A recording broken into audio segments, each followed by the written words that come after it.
Hello everyone, সকলে কেমন আছো? আবার একটা নতুন ব্লগে সকলকে স্বাগত।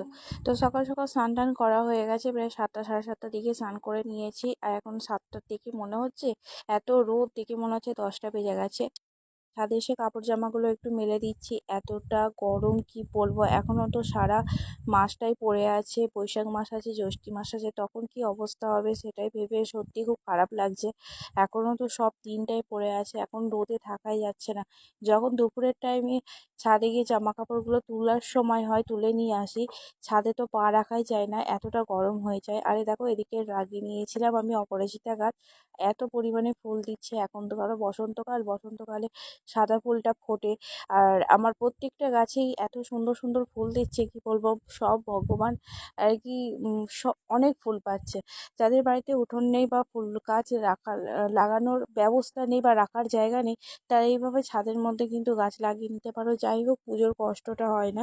পুজো করতে গেলে তো একটু ফুল লাগেই, তো এই ফুলের কষ্টটা অনেকটাই মিটে যায়। ছাদ থেকে আমি চলে এসেছি, এদিকে আমার পুজো দেওয়া কমপ্লিট হয়ে গেছে।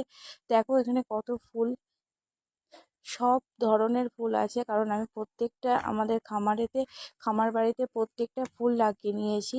মানে যেটাই ভালো লাগে না কেন সেটাই আমি লাগিয়ে রাখি। তো দেখো, এদিকে পুজো টুজো দিয়ে এদিকে চলে এসেছি রান্নার দিকে। একটা কথা কি জানো তো, কিছু মানুষ আছে ভিডিও করি বলে অনেক খারাপ খারাপ কমেন্ট করে। আমার বাস্তব লাইফে হয়তো কমেন্টে তারা এসে দেখায় না, তারা আমার নিয়মিত ভিডিও দেখে, নিয়মিত আমাকে ব্লগ ফলো করে। কি বলবো বলো, যে আমার এটা কাজ, আমি এটা ভালোবেসে করি। অনেকেই বলে যে হ্যাঁ, এরকম হাজার হাজার মানুষ আছে, লাখ লাখ মানুষ আছে, এইসব করে কি হবে। সত্যি তাই, এসব করে কি হবে না হবে আমি জানি না, কিন্তু আমার সময়টা অনেকটা কেটে যায় এর মধ্যে দিয়ে। আর এগুলো আমার এই ফেসবুকের পেজে বা ইউটিউবের পেজে আমার স্মৃতি হিসেবে থেকে যাবে সারাটা জীবন। যখন আমি থাকবো না, হয়তো এগুলোই থেকে যাবে, আমার চ্যানেলটা থেকে যাবে। এটাই আমার কাছে অনেক বড় পাওয়া। কালকে চলে গেছিলাম বাজারে, রাত্রিবেলা বাজার নিয়ে এসেছিলাম। বাজার থেকে দেখো নোটের শাক এনেছি, নোটের শাকগুলো একটু ভালো ছিল না, অনেকটা রাত হয়ে গিয়েছিলো বলে 15 টাকায় দুয়াটি দিয়ে দিয়েছিলে। আমি নিয়েছি, ভেবেছি যে ভালো হবে, কিন্তু একটুও ভালো না। রান্না করার পর তিতো তিতো লেগেছিলো নোটের শাকগুলো। আর কচি নোটের শাকের টেস্টই আলাদা হয়। আর শাক খেতে তো খুবই ভালো লাগে, তাই মানে প্রত্যেক দিন যদি আইটেমে একটা একটা শাকের রেসিপি থাকে, তো সত্যি ভাতগুলো আমার এমনিতে খাওয়া হয়ে যায়। খুবই ভালো লাগে শাক খেতে। তো শাক দেখে লোভ সামলাতে পারিনি, নিয়ে এসেছি, নিয়ে এসে আমি ঠকে গেছি। যাই হোক, জীবনে ঠকা ভালো, ঠকে ঠকে একদিন তো মানে মানুষ সঠিকটা চিনতে পারবে, এইভাবেই ঠকে যায়। তো ভালো মানুষই কিন্তু ঠকে যায়, এটা শুধু মানে একটা শাক কেনার কথা বলছি না, বাস্তব জীবনে ভালো মানুষরাই সহজ সরল, যাদের মনে কোনো প্যাচ নেই বা যাদের মনে অত বেশি কুলসতা নেই, তারাই কিন্তু জীবনে ঠকে যায়। শাকগুলো কেটে নিয়ে এখন চলে এসেছে ভিন্ডি কাটতে। আজকে ভিন্ডি আলু দিয়ে তরকারি হবে, শাক হবে, আর নিম পাতা ভাজা হবে, আর হবে চাটনি। তো নিম পাতার কথা বলি, আজকে একটা বছর পর আবারও নিম পাতা খাবো। নিম পাতা কিন্তু গরম ভাতের সাথে খুব ভালো লাগে। আর এই প্রায় মানে আমি অনেক জায়গায় খুঁজেছি, নিম পাতা পাইনি, আমাদের এখানে মানে গাছ নেই বললেই চলে। তো আমি একজনকে বলেছিলাম, সে এসে আমাকে দিয়ে গেছে নিম পাতা। যাই হোক, নিম পাতা খেতে ভালো লাগে, নিম পাতা খাওয়া কিন্তু খুবই উপকারী।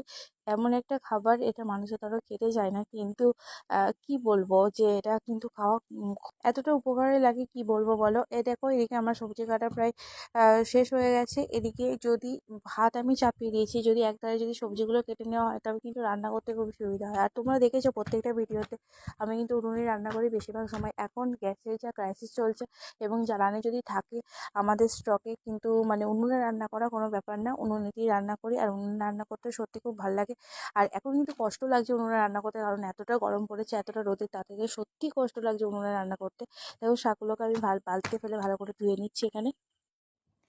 শাকগুলো খাওয়ার পরে সত্যি আর পরে যে আছে ওখানে, সেই শাকগুলো রান্না করার আর কোনো ইচ্ছা নেই। দেখা যাক, কালকে ওই শাকগুলো রেখে দিয়েছি, সেগুলো দিয়ে কোনো একটা রেসিপি করে নেব, কারণ টাকা দিয়ে কিনে তো আর নষ্ট করতে পারি না। যাই হোক, সবজি যেটাই থাকে না কেন, সেটা নষ্ট করতে খুবই মন মন আর কি খারাপ লাগে। পয়সা দিয়ে জিনিস কিনে যেটাই হোক না কেন, নষ্ট করতে কিন্তু সত্যি খুব খারাপ লাগে। আর দেখো, এখানে আমি সবজিগুলোকে সব ভালো করে ধুয়ে নিচ্ছি, আর একটু সময়ের জন্য রোদে গেছি, রোদটা যেন একদম গায়ে বিশালভাবে লাগছে। আর দেখো, ভাতটা আমার এদিকে আরেকটু হবে, তার জন্য আমি বলছি ভাতটা হোক ওদিকে, এদিকে আমি মশলাটা করে নিই, তবে তাহলে আমার কাজটা একটু এগিয়ে যাবে। আর আমি শিলবাটাটা দিয়ে আজকে মশলা করব, আজকে মিক্সিতে কোনো রকম মশলা করব না। তো অনেকদিন ধরে শিলবাটাতে মশলা করা হয়নি, তাই শিলবাটাতেই ভাবলাম যে আজকে মশলা করি। একটা জিনিস লক্ষ্য করলাম, মশলা করতেই খানিকক্ষণ পরে পরে হাতে খুব যন্ত্রণা হচ্ছে।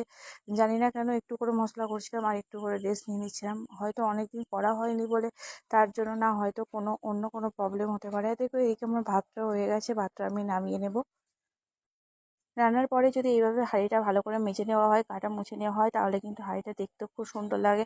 এবং যখন হাঁড়িটা আরও তরকারির পাশে রাখা হয় কিন্তু দেখতে খুব একটা খারাপ লাগে না। তো উনুনে রান্না করলে একটু কালি হবে সকলে জানে, আর আমাদের হাঁড়ি প্রতিদিন মাজা হয় না, তো কালি তো থাকবেই। এটা দেখে ভেবো না যে এরকম হাঁড়ি মানে ভাত কেমন হবে, ভাত কিন্তু আমাদের সুন্দরই হয়, হাঁড়িটা যেমনই হোক না কেন। দেখো তুমি কড়াইতে তেল নিয়ে নিচ্ছি, এবার আমি শাকটা ভেজে নেবো। তার মধ্যে একটা শুকনো লঙ্কা ফোড়ন দিয়ে নিচ্ছি। শাক ভাজতে গেলে কিন্তু শুকনো লঙ্কাটা মাস্ট। শুকনো লঙ্কা ছাড়া শাক ভাজা কিন্তু ভালো লাগে না। তারপরে দিয়ে নিয়েছি এখানে রসুন, রসুন ফোড়ন কিন্তু দিতে হবে। তারপরে আমি শাকগুলো দিয়ে নিয়েছি। আমি কিন্তু শাক কাটতে একদমই পারি না, এসব শাক মানে ভাজা শাকগুলো অনেক কুচি কুচি কাটলে টেস্টটা কিন্তু আলাদা রকম হয়। আমি দেখেছি সবজি কাটার মধ্যেও কিন্তু টেস্ট থাকে, রান্নার টেস্ট থাকে। যে তরকারিতে যেরকম আলু বানাই, কোনোটাতে লম্বা, যেরকম শুক্তোতে লম্বা, আবার কোনো কিছু ঝোল হলে সেখানে গোল গোল করে কাটতে হয়। তো এই কাটার ওপরেও কিন্তু সবজির অনেকটা টেস্ট লুকিয়ে থাকে। এটা কিন্তু আমার অভিজ্ঞতা থেকে আমি বলছি, জানি না কার কী মতামত আছে। যেহেতু এই শাকটা ছিল একটু পাকা, মানে অনেকটা বয়স হয়েছিল, কচি না, তাই জন্য ঢাকা দিয়ে দিয়ে রান্না করতে হচ্ছিলো। আমি ঢাকা দিয়ে দিয়েই রান্না করছি, আর এদিকে ভাবলাম যে তরকারি মশলাটা করে নিই। যেহেতু আমি এটা একটা মাখা মাখা তরকারি করব, তার মধ্যে আমি সর্ষে, জিরে, আদা, রসুন দিয়ে ভালো করে একটা পেস্ট তৈরি করে নিচ্ছি শিলবাটাতে। এই এখনকার কথা বলছি, হাতে কিন্তু ওই মশলা করতে গিয়ে একটু লাগছিল। আর আমি মশলা করছি এখানে বেশি মানে স্পিড দিয়েছি বলে এটা বোঝা যাচ্ছে না। আমি একবার করে হাতে মশলা করছি আর একবার করে হাতটা রেখে দিচ্ছি, তারপর আবার মশলা করছি। জানি না হয়তো কোনো সমস্যা হচ্ছিল।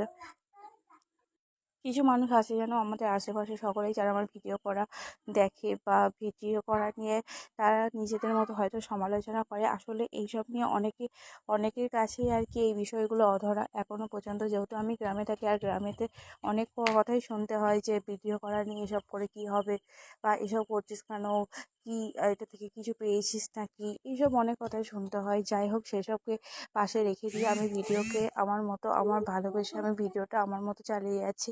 তো তোমরা যদি ভালো বাসা দাও আমাকে, তবে এর উত্তর তোমরাই দিতে পারবে আমার মাধ্যমে। তো প্লিজ সবাইকে বলবো একটু পাশে থেকে সাপোর্ট করার জন্য। দেখো এখানে আমি তরকারিটা চাপিয়ে দিয়েছি, এখানে লম্বা লম্বা করে আলু কেটে আর ভেন্ডিগুলো লম্বা লম্বা করে কেটে চাপিয়ে দিয়েছি। আর এতটা গরম করছিল, মাথার চুলগুলো কিন্তু ভিজে ছিল, তাও দেখলাম যে না, এত গরমে থাকা যাবে না। আর দেখো বাইরে কতটা রোদ্দুর, এখন বাজে পুরো 12টা বাজে, আর এতটা রোদ্দুর কি বলবো। খুব কষ্ট হচ্ছিল উনুনে রান্না করতে, কারণ হাওয়া নেই আজকে। হাওয়াটা থাকলে এতটাও কিন্তু কষ্ট হয় না।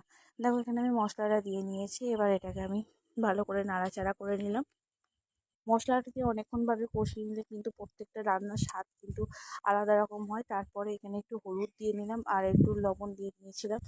তো এইভাবে বলবো যে তোমরা করো ভেন্ডি আলুর তরকারি, তো খুবই টেস্ট হয়। আমার তো এরকম মানে খাবার খেতে সত্যি খুব ভালো লাগে। আমি অল্প একটু জল দিয়েছিলাম, কারণ বেশি জল দিলে ভেন্ডিগুলো একদম গলে যাবে। দিয়ে আমি চাপা দিয়ে দিয়ে রান্না করেছিলাম। আর দেখো আমি নিম পাতার কথা বলেছিলাম, এটা নিম পাতাগুলো বেছে নিচ্ছি। যদি তাড়াতাড়ি রান্না হয়ে যায়, তো বাড়িতে যে যে সবজি থাকে মনে হয় যে আর কিছু করি আর কিছু করি, আর যেদিন যদি দেরি হয়ে যায় অনেকটা সময়, তখন মনে হয় যে না থাক, একটাই রান্না থাক, একটাই তরকারি থাক, তখন কিন্তু আর কিছু করতে ভালো লাগে না। আজকে হাতে অনেকটা সময় ছিল, তাই মনে হচ্ছিল যে আর কিছু করি আমি। তো এরকম ভেন্ডি আলুর তরকারিটা আমি নামিয়ে নিচ্ছি। আর কতটা দেখি বোঝা যাচ্ছে যে কতটা মাখো মাখো ভাব আছে, আর কতটাই টেস্টি হবে। সত্যি টেস্টি হয়েছিল খেতে, আমার তো ভালো লাগে, তোমাদের কার কেমন লাগে জানি না। এরপর চাপিয়ে দেব আমি চাটনিটা, তো চাটনিটাই চাপিয়ে দেবো, তারপরে শেষ করে নিম পাতাটা ভেজে নেব। তো আমার ভিডিওগুলো কেমন লাগে অবশ্যই কিন্তু কমেন্ট করে জানাবে। তোমাদের কমেন্টে আমার উৎসাহ পাই আমি আরও ভালো ভালো ভিডিও তৈরি করার জন্য। তো অনেকে অনেক কথাই বলে, সেসব কথা পাশ থেকে ভিডিও চালিয়ে যাচ্ছি। তবে ভিডিও যদি ভালো লাগে অবশ্যই লাইক দিয়ে পাশে থাকবে।